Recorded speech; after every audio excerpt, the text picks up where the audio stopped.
السلام عليكم ورحمة الله وبركاته. أعزائي مشاهدي ومتابعي قناة العراق نيوز. احنا النهاردة كان المفروض نتكلم في الفيديو دوت، نعمل الفيديو ده امبارح، ولكن أجلناه عشان الخبر اللي احنا سمعناه امبارح زينا زيكم بالظبط. سمعنا ان زين العابدين اتقبض عليه في اسم عابدين. طبعا احنا انتقلنا على طول لاسم عابدين، وكان في مساعدة من رجال الأمن هناك صراحة معانا، وبحثنا على اسمه، لكن مع الأسف ما لقيناش أي حاجة من الصح الخبر دوت. وطبعا احنا هو الموضوع بلبلة عشان خاطر الناس تصرف نظر عن الموضوع شوية أو تنسى الموضوع، لكن احنا برضو بنقول إن احنا مش هنسيب حقنا ومش هنسيب زين، وبرضو بندور عليه، وبرضو عشان زي ما اتعودنا في كل فيديو بنطلع صورته.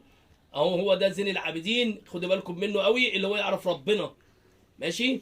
ويا ريت لو حد يعرفه يتواصل معانا. دي صورة زين العابدين، ودي صورة علي ابنه اللي بيساعده في عملية النصب برضو على المواطنين، عشان الناس ده برضو تعرفوا، على عسى انه يروح ينصب في مكان تاني برضو يعني ماشي. فطبعا احنا مهتمين بالموضوع ومش هننسى الموضوع ومش هنسيب الموضوع غير لما ناخد حقنا وحق الناس. ويا ريت الناس تعمل مشاركه للفيديو وتعمل متابعه للقناه عشان يوصلكم كل جديد. واحنا يعني مش ساكتين والله. انا لما سمعت الخبر امبارح اجلت الفيديو اللي انا كنت بسجله، وقلت اسجله النهارده بعد ما اتاكدنا من عدم صحه الحوار دوت. والسلام عليكم ورحمه الله وبركاته.